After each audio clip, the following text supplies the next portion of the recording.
Okay, gonna be talking about our dogs, and we're going back 1955, 56, one, and definitely our Tom Sawyer days, for sure, me and my brother. And we got a couple Cocker Spaniels. One was rusty colored, and a male that was rusty, of course, and then Dusty was a black female. Well, my brother trained them dogs. I don't know how old we was. Wasn't too awful old. 7, 8, something like that, 9. And he trained them dogs. When he yelled on delay, away they'd go, pulling us on a rope. No way we could run that fast. Them dogs would just be on going. They'd do that all day long. They loved every minute of it. And we'd go between Old Hopland and New Hopland, California, in just minutes, a couple of minutes. And our feet wouldn't hardly touch the ground. They'd drag us so fast.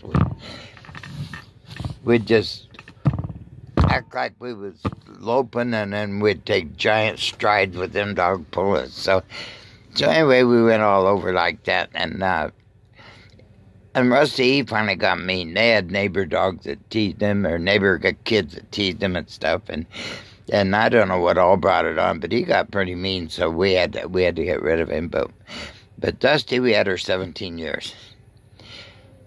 And we moved over on Boonville Road, and we had 2 acres by the highway there, so and she had a litter of puppies in there somewhere, and she was just the mama dog. That's what she wanted to do, is have puppies and raise them babies.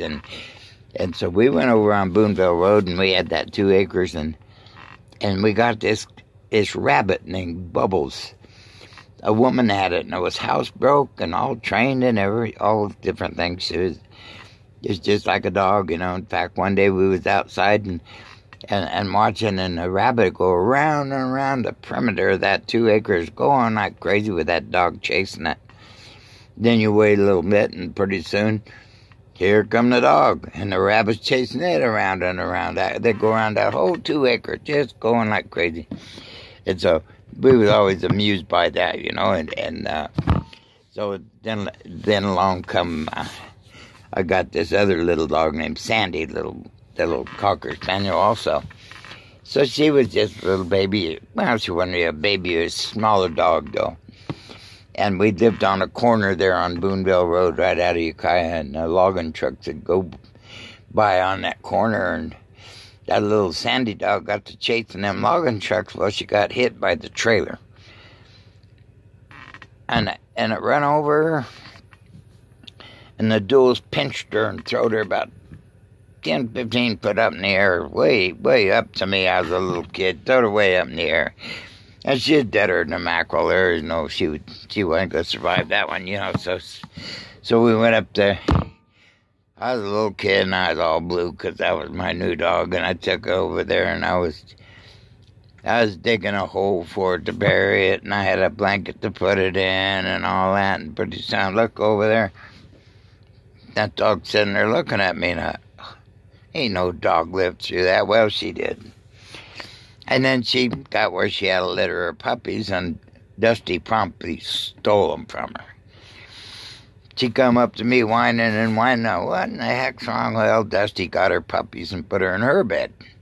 She wanted to raise them puppies, so we got to make her give them back, of course, and all that. Well, as time goes on now, we're still running behind them dogs, and then Sandy has her litter, and I think Dusty had a lot to helping to raise them. So we're going on about that, and then I'm trying to figure where our next dog comes into the picture, because we move on up to Ukiah, and we're up at Ukiah, and I'd say our next dog that come on the scene was a Great Dane, and it was one guy owned it, but a bunch of us guys run together, and we had an old 40 Ford sedan, this Great Dane. We'd take it up on Old Gap Road past the high school, and there was a park there, and we'd run that dog. So we'd run that dog. And we'd stay in the car because we couldn't keep up with the doggone thing. So we would all pile in the car, 4 or 5 of us, and a rope outside the window, and we'd drive around that park, and that Great Dane, it'd run just fast as, I don't know how many miles an hour it was, but he's clipping right along. We could never keep up with him. So, anyway, we still got old Dusty, and we're still living there in Ukiah, and we do for a few years, and nothing too unusual happens with the dogs, but later we move on to Bakersfield, California. And then we move up in the mountains and start logging up in Johnsondale, up out of Kernville. And then the dogs start coming into play.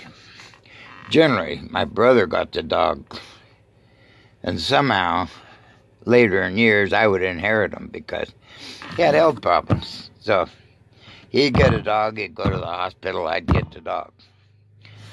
Kind of a reoccurring thing there, so that's the way that goes. We got up there in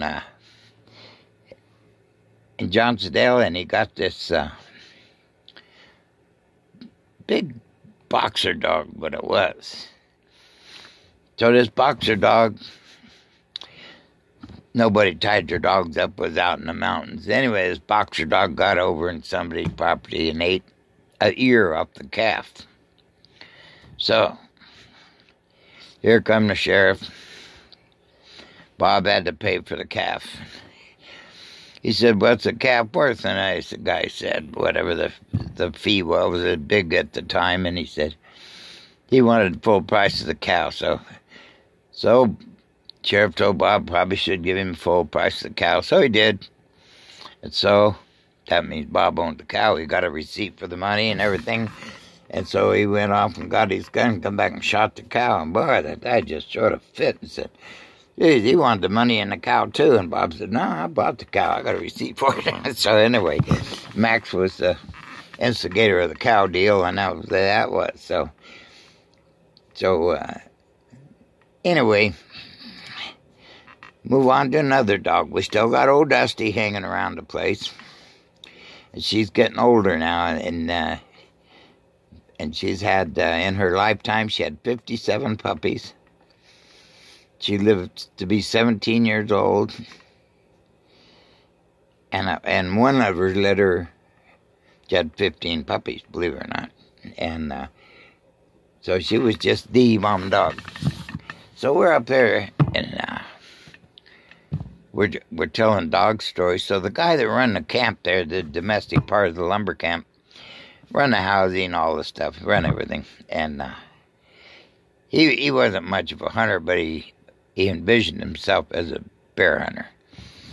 So he goes out and pays $500 for 2 dogs. And then he wanted to get some more, so he bought 2 more for $500. Well, back in the 60s, had a lot of money for anything. So he was paying for pretty high-powered dogs. And 2 of them he thought were chasing deer, and he wanted to cure them of it. So he put them in this 55-gallon drum with a deer hide that's supposed to cure them. Put a lid on it. Well, the next day they suffocated it. It was deader than a mackerel, so there went them 2. Then this guy, being the brain that he is, wanted more fighting power in his dog, so nobody back then had ever heard of pit bulls. Pit bulls then had actually been in a pit fighting. So he ordered these 2 pit bulls, which were very experienced in the pit, from England, and they come all the way. I don't know what they spent. He spent a lot of money on goofy things like that. But anyway, these 2 pit bulls come, and he puts them in there with his hound bitches. And I think that one lasted maybe 3 seconds. And a male pit bull, which male dogs don't usually kill females, killed him instantly.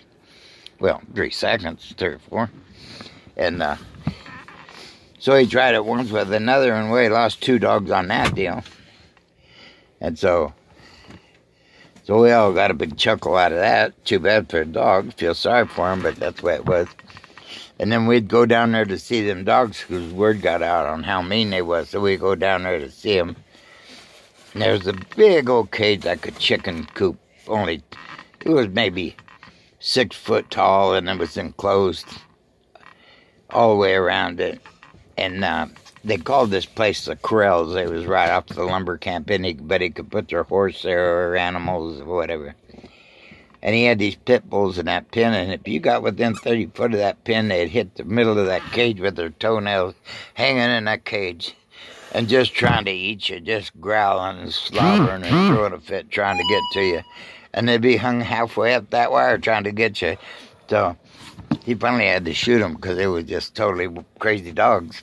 They'd been in the pit several times, their face all scarred up, and all they thought about was fighting. So now we're going to stop right here just for a minute.